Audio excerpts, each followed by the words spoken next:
Welcome back to the Two Dudes, Three Legs podcast with your hosts, Zach Dingy, Tony Capoletti.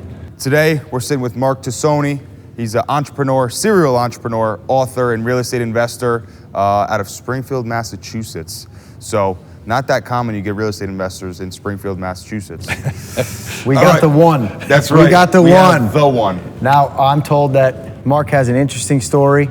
We met yesterday during lunch at the Volt conference, which we're still here. We're sitting outside. We sort of hijacked this little studio right here. Nice. But we want to hear your story, man. Give it to us. Well, it starts in Springfield, Mass. I don't live there right now. I live in Sarasota, Florida. Okay. But from Springfield, Mass, where the Basketball Hall of Fame is, just to give a reference point. And raised by with immigrant Italian roots. Both parents are from this country, but grandparents, and so raised around the immigrant Italian mindset, hard work ethic. Started working at 12 years old in my uncle's store. They started this butcher shop when they came here from Italy. Uh-huh. So I worked here with him, and because you had to pay rent. Yeah, at 13, right? Exactly. That's the Italian way. I just started when I was working with him. I'm watching how hard these people work, and I'm thinking there's got to be a better way. There's got to be a better way. Really, at that young age, and just had an entrepreneurial heart, entrepreneurial spirit.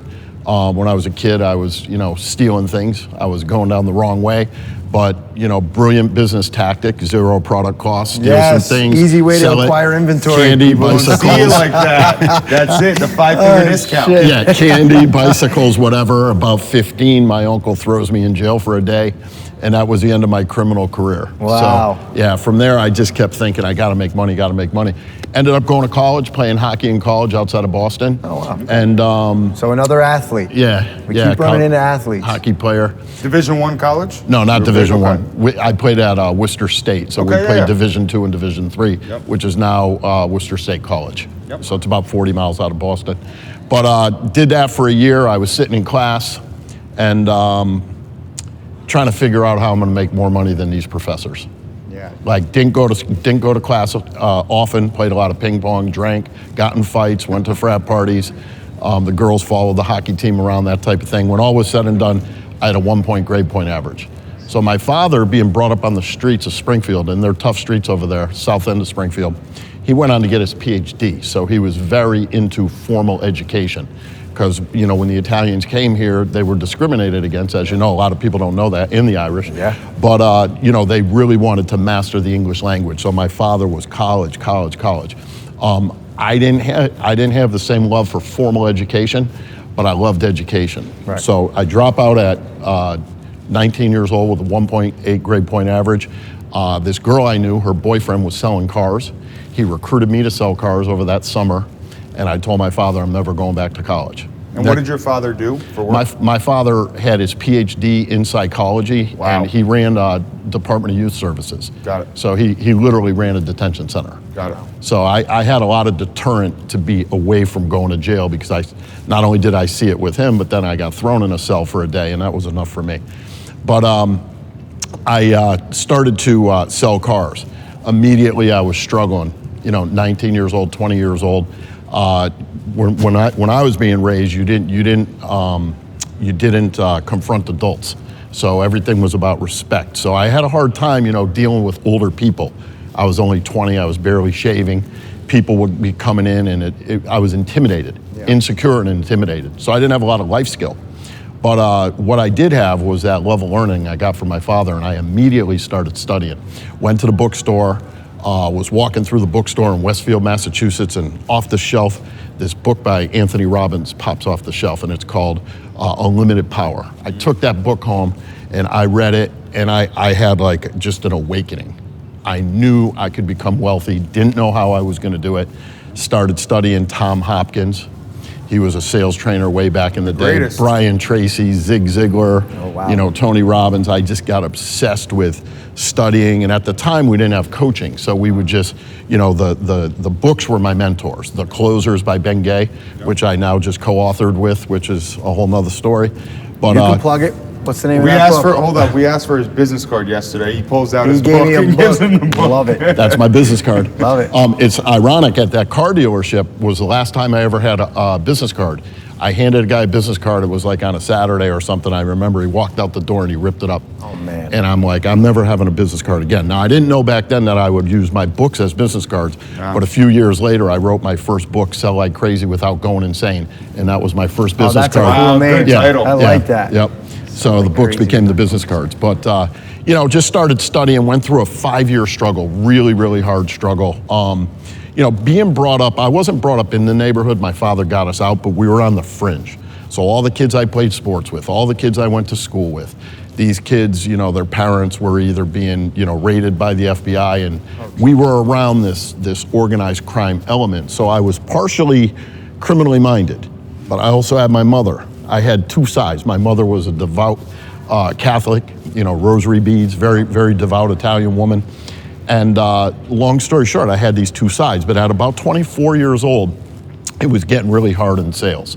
And I literally was contemplating doing something illegal. And I had all the connections to be able to do it very easily.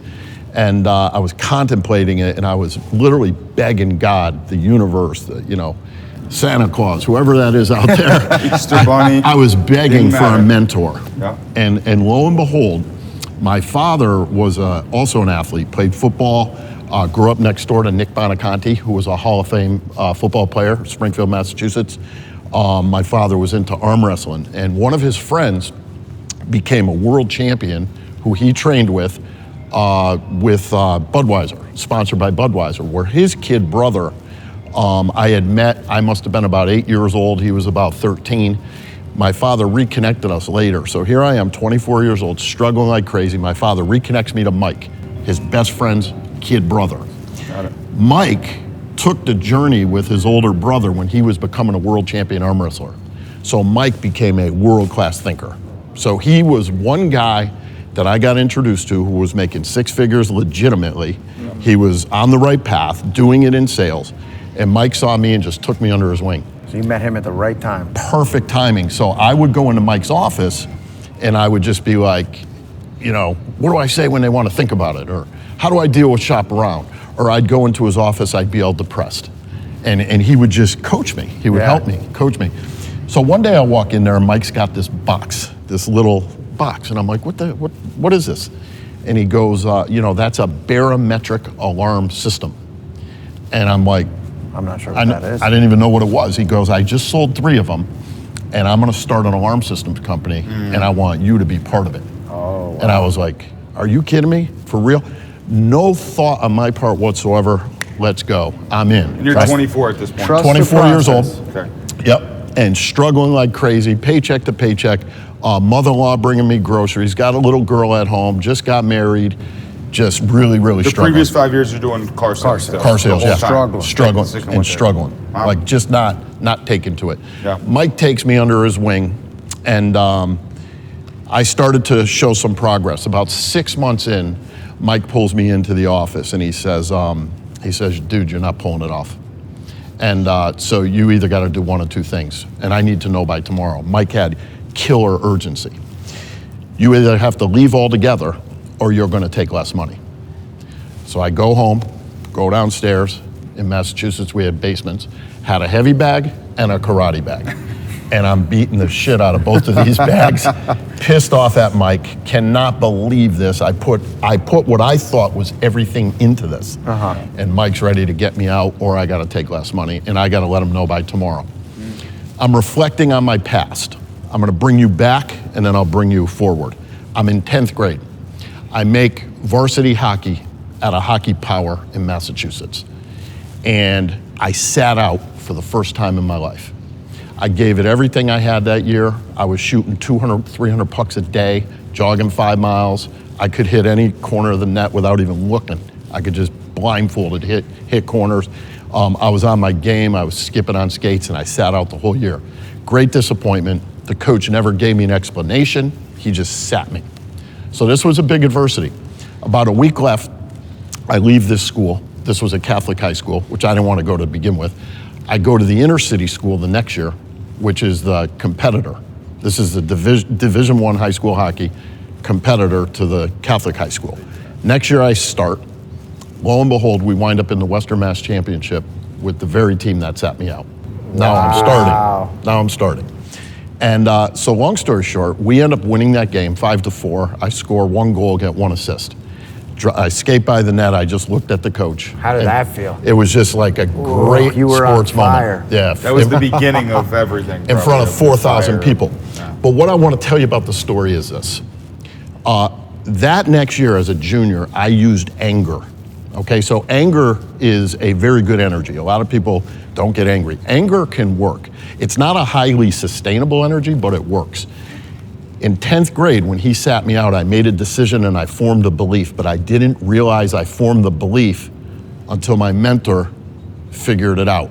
And the belief that I formed when I sat out was if I give it everything I got, I'm gonna get let down. So fast forward to the alarm business, here I am not giving it everything I got.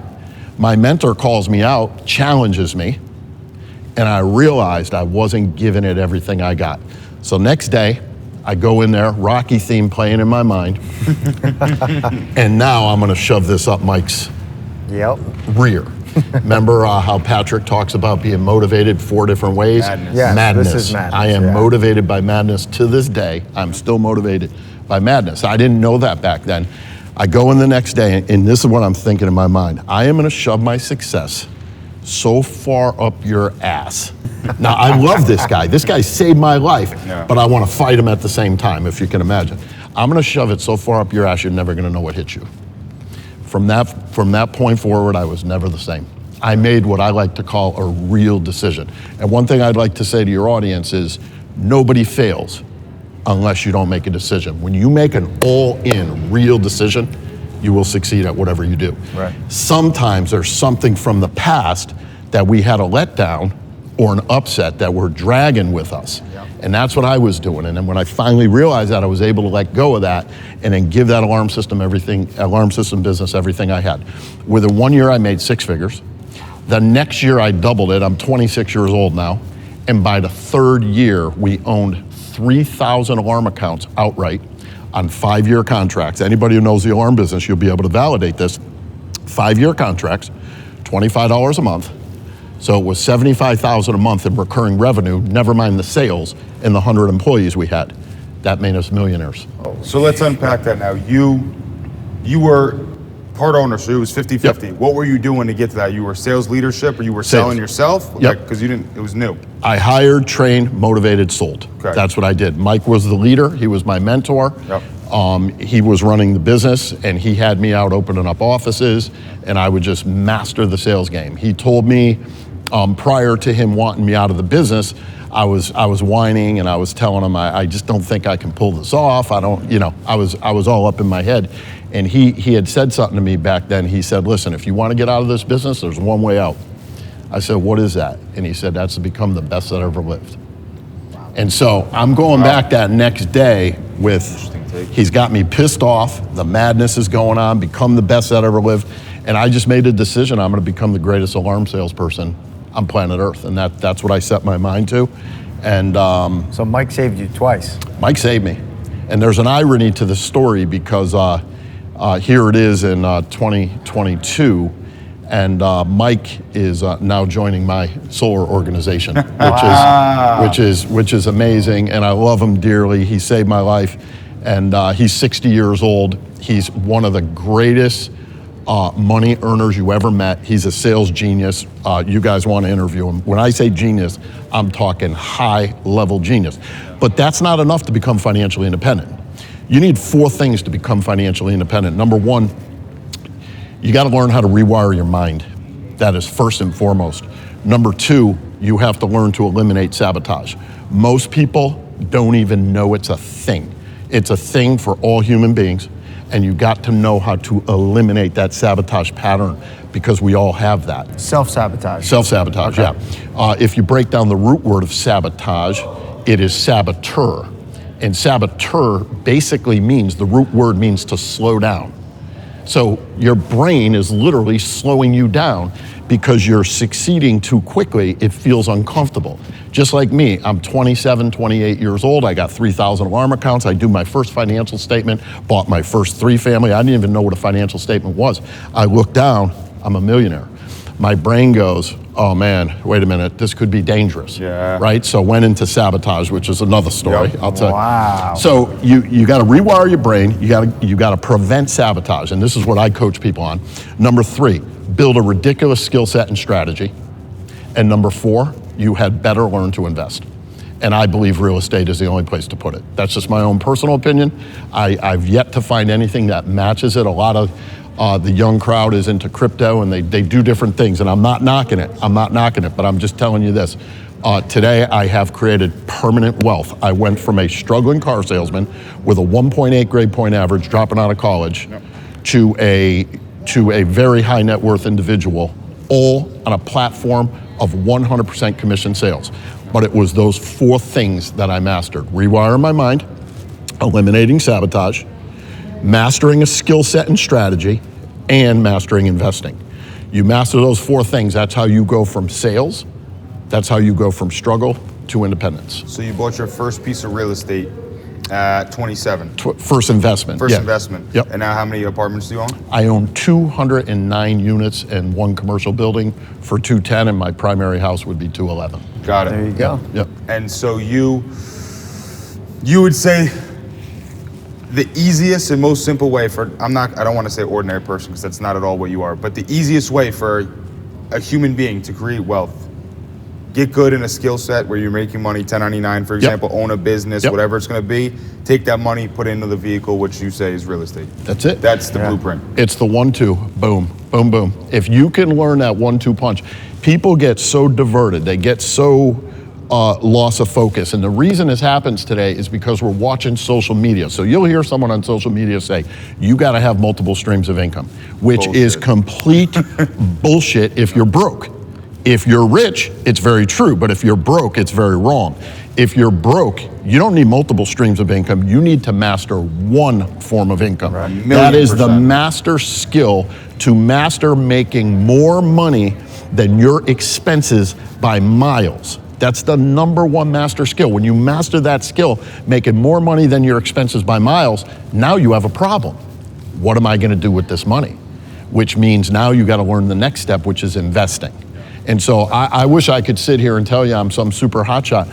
I'm not. I just made a few right moves, and I don't consider myself, like super gifted entrepreneurially. I consider myself incredibly diligent. I work, I study, I work, I study. I build great relationships, I build great teams. This is what I do. I build teams, I build people, I develop people. So I don't see myself as like some kind of an MBA guy. And I know if I was able to do it from a car salesman who should have failed. I had no skills other than, maybe some team skills coming up playing hockey, and I guess being Italian, we learn how to sell, using learn how to talk over people, tell people what the fuck your message is. Yeah. But, other than that, I could have failed 1,000 times. I could have failed over and over again, but it was just making a few right moves along the way and watching the feedback I was getting in my life, the failures, and responding to that, learning and growing from those quote unquote failures, which are really not failures at all. Those are experiences that happen on the way. They're not things that are put in the way. We think they're in the way, but they're not in the way. This is why you got to rewire your mind and have a world-class mindset. Because when you have a world-class philosophy, world-class mindset, you will perceive things differently. One other thing I want to share with you guys is to get on a mission. When you're on a mission, you will crawl through anything to get through that mission.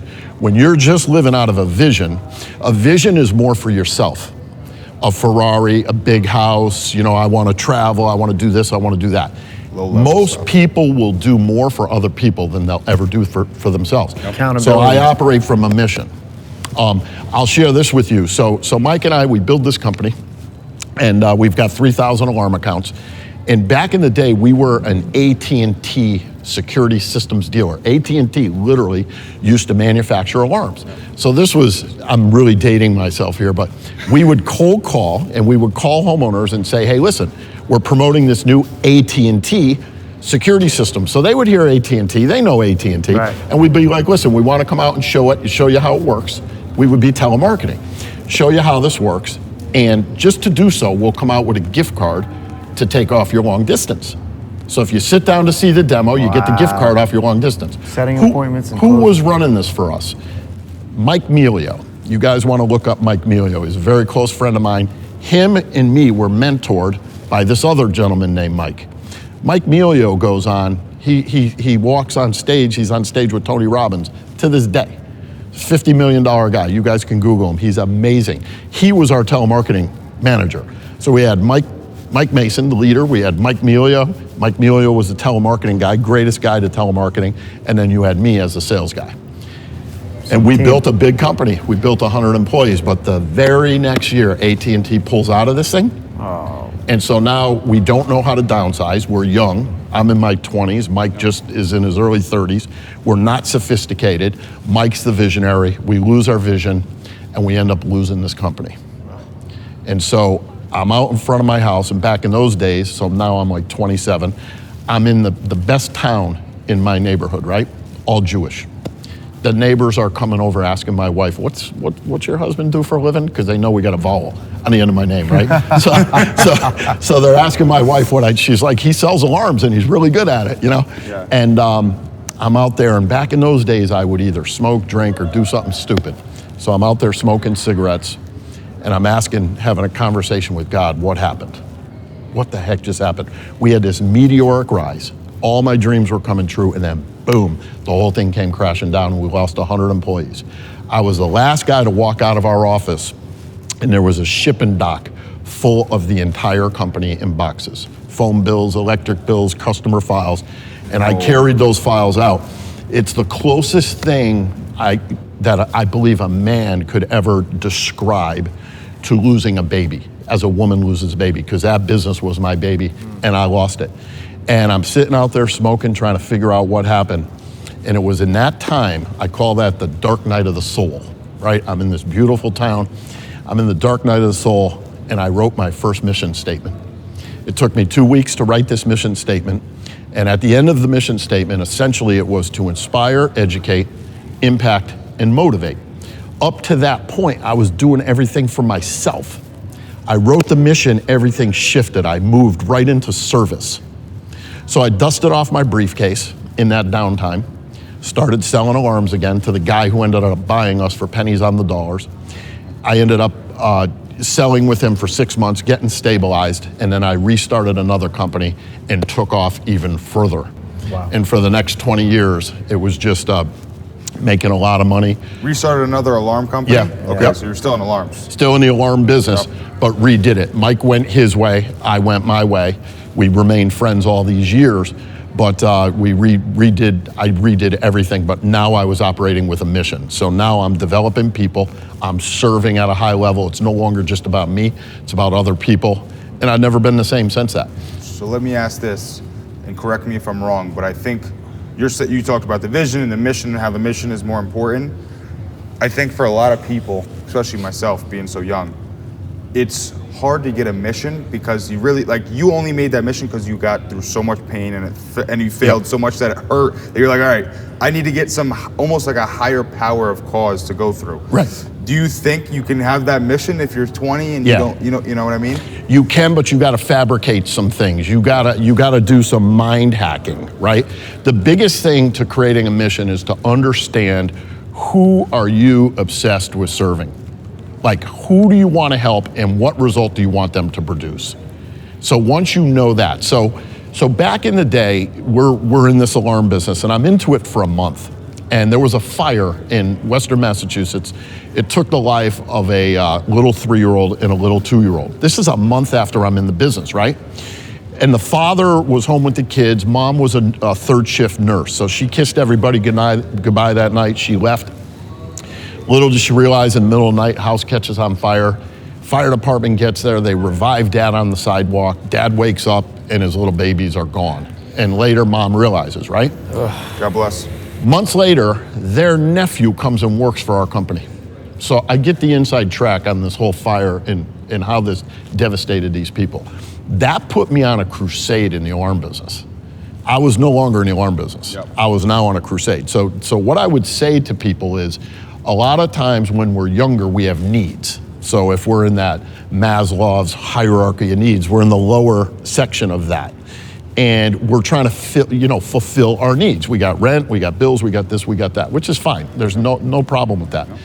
But if you can really do some soul searching on who you want to serve and who you want to help, your life will change. So for me, fast forward in those days, I'm on this crusade in the alarm business to sell alarms, and we went on to sell thousands of alarms. Mike puts me in front of a group of salespeople, 45 salespeople, which are our salespeople. He finally, 2 years into this, says, take the stage. I'd never spoken in front of a group before.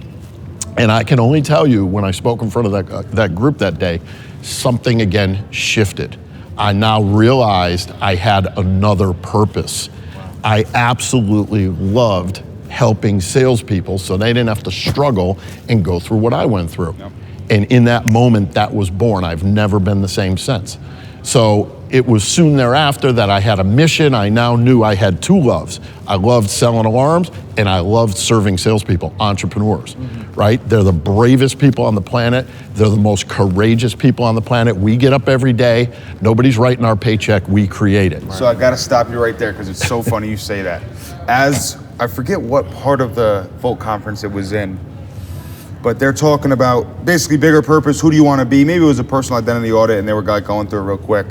And almost exactly that same, I wrote down like why I want to do this solar and why I want to create the solar industry and why I want to do grow my sales team, everything. And it's like to someone losing their three-year-old, 2-year-old kid. You know, it's not that extreme, but it's like the inflation that we're experiencing and all these people that are getting squeezed, the middle class getting squeezed, people losing their jobs, and the recession that's going to happen. It's like for solar now, it's like we need to do this because we need to protect people with their cost of electricity, and we need to look at the bigger picture of like I truly, when I go into somebody's house, I think if they don't buy solar, I did them the biggest disservice in the world. Right. Like they are going to be screwed over by the utility company, and that's the thing. Like you have no idea what's going to happen. The utility, the grid, the stuff like that. If they don't buy solar, the grid can shut down people. It can ruin people's lives. You know, there's so much of this bigger. It's not just they're saving $30 a month. See, that's what I call, I have 3 missions. I have a process I teach. I call it the Tosoni M3 mission process. So there's 3 kind of missions. Number 1, you got a mission for your family. Number 2, you have an ultimate mission. That's for your soul and your heart. Yep. And number 3, you have a mission where you are right now. So that's what I call a now mission. Your now mission. Who do I want to serve now? What result do I want to produce? Well, how do they benefit from that? When you get clear on that mission, it is so important because I'm going to share something with you. When you are coming from need, should, I need to, should have, that type of consciousness, you're coming from the smaller brain, the little reptilian brain, the lizard brain, the amygdala, right? When you start even writing a mission out, you're moving into the prefrontal cortex. And the prefrontal cortex is where all the action is. This is where your superpower is. This is where your highest self is. This is where the highest version of you is when you're operating from that higher self. So salespeople, your challenge, entrepreneurs, your biggest challenge is to be able to transcend your own needs when you are in need and move into service. That is the challenge. Wow. This is super high level stuff, man. This is super high level stuff. So let me ask you this question, because you've done it all. You're at this level that it's like, the stuff you're saying is so, it's amazing. But someone who's like a young guy starting out in the beginning, or someone who's just a sales rep at your alarm company, what's the starter for them? You think start with the vision. What do you like? Use that anger, use those emotions. You want the Ferrari. Start with trying to get the Ferrari and then keep working up the ladder. You think right away you start with the mission? I mean, it's such a great question because I literally have kids your age, right? So my daughter, she graduated from Rollins College, which is like a little Ivy League outside of Orlando. She took international business. Yeah. She goes to China. She's fluent in Mandarin. She's sharp. She's real sharp. She buys a business in China, and she's working this business with Chinese people, like they all work for her. She sells it, and 3 months later, COVID hits. She comes back here. She doesn't know what she's going to do, and she says, "Dad, what should I do?" So essentially, it's a similar question of what you're asking. And I said, listen, your number 1 skill to learn, number 1, is to learn how to make money and to master making money. So I then said to her, what do you love to do? What do you want? What result do you want to produce? How would you like to serve? How would you like to make a difference? What result do you want to produce for people? Like with us, we're in solar now, right? So we love killing that power bill. We're producing a result, right? So we're passionate about that. For me, my greater passion is building the company, is building people, developing leaders, right? But at the end of the day, I know I'm in a very hot market in solar. So you gotta find a problem that you love to solve. And then my point of view on it is this: when I was flat broke, nothing motivated me more than cars. Okay, so Me too, dude. I was raised around gangsters and wise guys, and they had money and they had cars. My Uncle Pete let me use his Cadillac for my senior prom, right? big Fleetwood Cadillac. Cadillac for 20 years. Go ahead. So, cars really motivated me in the early days. So what I would say to anybody, listen, if that's what motivates you, go for it. But at the end of the day, understand something. You're gonna come to a place in time where you have to learn to invest.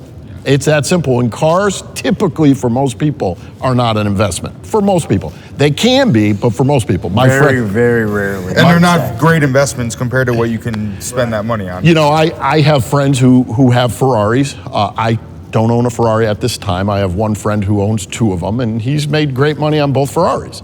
I have another friend who sells and buys exotic cars. But if you just want a car to, hey, look at me, I can fly, and that's a phase you need to go through it. I've had Jaguars, Porsches, I've had Mercedes, BMWs, all this stuff in my 20s. Today, I drove to this event in a Honda Accord. So that's a big point. Hold up, we got to pause right there because that was huge. Yeah. What he just said, I don't want that to go over. You guys saw how incognito I am at this event. Yeah, exactly. You have to, you have an executive ticket. He did, it's crazy. But you have to go through that. Listen, if you want the Lamborghini, don't listen to someone, like Patrick Davis says on stage, or no, actually, I forget who said it. It wasn't Patrick Davis on stage. Someone I was talking to, I think. But they're like, oh, don't buy the Ferrari. But sometimes that's the goal you want to get to. Go for it. You're 22, you're like, dude, I just want a fucking Ferrari. Go get the Ferrari. Then you're gonna say, okay, it's probably a waste of money, it's time. Then you go to their next level, but you don't need to, it's hard for a young kid to be like, oh, I have to help people? That's my mission right now? No, sometimes you just want the Ferrari, and that's what you're gonna work hardest for, And the thing is, this is why going to get the Ferrari is so important, if that's what you want. Maybe it's a Ferrari, maybe it's a gym body, maybe it's something else, maybe it's a condo. Whatever that is, you're learning how to get goals. Yeah. So building that muscle. Yeah, you're building goal setting, goal getting muscle. Yeah. And that's very important. And I learned how to do that when I was younger because cars is what motivated me. When I was going into that alarm business, I was driving a 1981 sky blue Toyota Corolla. Best color ever. With no air conditioning. This is something you would see in some Toyota club today, right? That these guys meet at the 7-Eleven and everybody's got an old Toyota. That car killed my self-esteem so bad. And at the time, I wanted a Lexus. So you guys might or might not remember this. This is going back. This was 1994. There's this SC400 Lexus. It's the 2-door version of the LS400 Lexus. Okay. And I just thought this thing was amazing. And they had one in there all rimmed up and everything. I went to that dealership every day for 6 months just to put my eyes on it. Every day. They wouldn't talk to me. They wouldn't wait on me. They wouldn't look at me. I go back, I drive through just to put my eyes on that car every day, touching the dream. And so I would touch the dream every day with that car. That car taught me that goal-getting thing, how to put my focus on one thing and how to actualize it, turn it into material reality. Yours, yeah. So I would say to people, listen, if you want cars, if you want those things, go for it. If you can integrate the mission, if you can integrate serving into that's even better. Huge, yeah. But sometimes you're right, Zach, you gotta go through your own life experiences, you get beat up a little, and it is from our pain that we create our value system. So our values are created out of our pain and our voids in our childhood. So you learn to value things that you didn't have when you were a kid, or you get on a mission based on a wrong that you want to make right. So I would just say to young people, go for it, but your goal should be to make a lot of money. That's got to be the number, to me, that's very important. Huge. Yep. What was the first car you got that you were proud of? The Lexus. It was, so you ended up getting that. Yep. And then from there, it was, every Mercedes, AMGs, To this day, I keep a 911 cab in my garage. Lovely. I don't even drive it that much, but Lovely. you know, so I And drive. now, you live in, what'd you say, Sarasota? Sarasota. Sarasota, Yeah, Florida? Lakewood Ranch. Yep. How come you picked that area? What do you like so much about that Well, area? we were living in North Carolina. Okay. And I bought this solar company in Florida 5 years ago. And we had 5 employees when we started. The thing took off. Next thing you know, we got 100 employees. So I told my wife, listen, we got to get down there. The office was in Tampa. We ended up buying a building in Clearwater, and I just told her we got to get to Florida. So I knew my wife didn't want to come to Florida, so I'm thinking, where could I get her to in Florida? Sarasota is one of the highest end areas. Beautiful and area. Yeah. I was Very like, tactical. She saw it and she was like, oh wow, I really like it here. So Out strategize, baby. Yeah. you gotta win the wife Playing the over. You gotta smart win the game. she would that have one. stayed in the Carolinas. She absolutely loves the Carolinas. We're going to wind up buying a second home in the Carolinas and Oh, nice. going from Florida to Carolinas to Massachusetts and back. Little pit stops all So along the now- way. Now Yeah. you got the whole East Coast. I always like that you say, and you said this a couple times, even when we met you yesterday, you do the 1-2. Yeah, 1-2. So Boom, boom. I feel like it's, acquiring your money Yep. and then leveraging it. Investing. So Yep. it seems like to me, your acquisition of money is now solar. Yes. That's the And- golden goose. And your leverage, That lays eggs. your leverage is your properties. Yes, 100%. So you got to always have a golden goose, and this is the thing that people, they go wrong on this. The way you get a golden goose, it's all how you use your focus. You got to focus on one thing and become the best at that. When you become the best at that one skill set, that one strategy, all of a sudden the golden goose starts laying eggs. And if you have a golden goose laying eggs, take care of the golden goose until the wolf comes by that and goose beats up dies, the whole So goose egg. speaking of which, while we're talking about the golden egg, golden goose, you only invest in real estate in Springfield, Massachusetts. Currently only in Mass. I'll go beyond Mass. Yep. I just haven't found the deals that I like outside of there at this point. But that's a great point to exactly what you're saying. Even though you made the money in solar, you say, once you get that, then you start using it to invest in other things, but you're still niched out in that investment. You know your market, you know That's your it. area, you simplify it, and you buy what you buy. Even speaking of niches, I'm a multifamily real estate investor. That's it. what I do, multifamily. That's I it. don't want to hear about, commercial properties. Like I own a building only because my company lives in it, but other than that, I don't want to deal with it. I buy apartments. I know how to rehab them, Yep. and I know what we're doing. So. You own what kind of apartment? So 4 units and above? I 2 units? started, the first one I bought was a 3-family, Okay. and you guys are from New York, so you would know the They all look the same. architecture. Yep. Yeah. That 3-family, I was pretty much raised in by both grandparents. Right, my grandmother used to tell me, "Don't go near the back stairs." She used to tell me there was like a boogeyman back there, and really the stairs are just really steep. She didn't want us falling down there. So that was the first. I know those houses. Yeah. Yep, I know. And so I bought a 3-family, then I bought the one next door, then I bought the one behind it. So this, you bought the 3-family you lived in? No, What's your grandma- not oh. the one I lived in. Oh, okay. But this is back when I started investing Yeah, again. okay. And then from there, and I have a partner as well. We went to a 10-unit, and then we went from a 10 to a 48. Wow. Then we Huge bought jump. another 48. that's We a got a big jump. 28. So now you're going for bigger properties, Who's 16 your- and above? No, I just bought a 12. Bought Okay. a 12 unit in Westfield, Massachusetts. Beautiful property. So just multifamily. It could be really any size. Numbers just got to work. Yeah, and we like a certain style, of house. I like duplexes, and we also like garden style apartments, like maybe C level areas, C to a B, Okay. and then we go in there and rehab it, and it's 100% occupied like that. And we rehab. Talk about adding value. We add value. We totally recreate the property. So selfish question for me here, because he owns some real estate.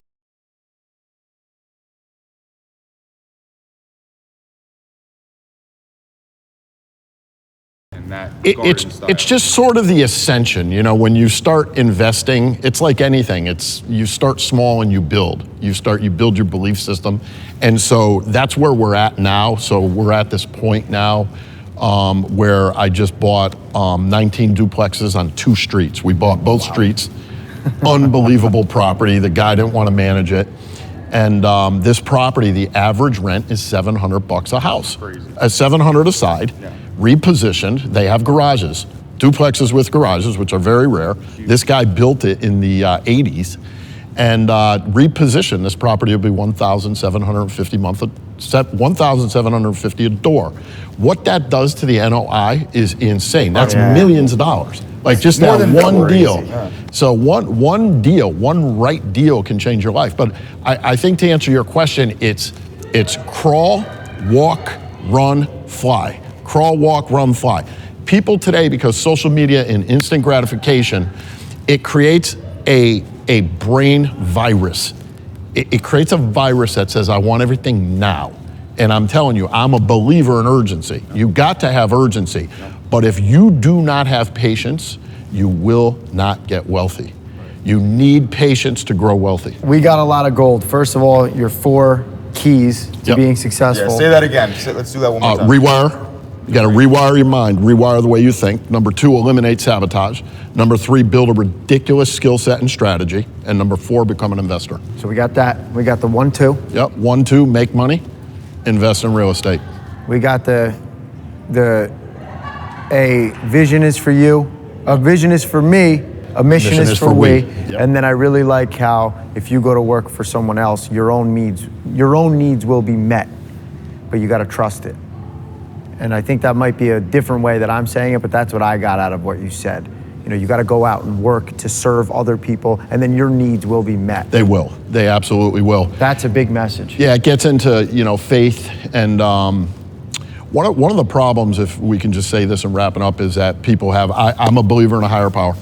I was raised Catholic. I left going to Catholic church at 12 years old. I never went back to Catholic church again, nothing against them. Mm-hmm. But I went on and studied, and I am a true believer in a higher power, whatever you call it. Mm-hmm. And I rely on that higher power. And so I call that the source. These other things are channels. When you put your faith in the source, the channels show up. Wow. And so my faith stays in the source. You do not need more money. You need more people. You need more relationships. Money will come from people and relationships work better when you have your faith and when you have your focus on the source, understanding that the people are channels to be served, to be stewarded, to be taken care of. You come at it from a whole different approach, so it's not so much a we or a me-centered approach. It's more of a we-centered approach. Wow. Yeah. Mark, do you have anywhere people can find you? Are Yeah, you on social media? marktosoni.com. Okay. If you ever want to coach with me, give me 2 years, I'll change your life forever. marktosoni.com. You can book a call with me right on there. There's a schedule on there. Where can we get your book? My book's Amazon. Books. Just go to Mark Tosoni Books on Amazon and sell like crazy without going insane. The No Close Close, 6-figure commission sales secrets. Book number 5 with Ben Gay. I just co-wrote 4 with books. I got 9 books actually. Oh, yeah. smokes. Well, Mark, listen. Thank you so much for coming Seriously. on. I am Yeah. A lot of grateful gold. to meet Good you to at the meet you Vault, guys. man. Yep. Awesome talk with you, and we'll see you guys soon. See ya. Thank you.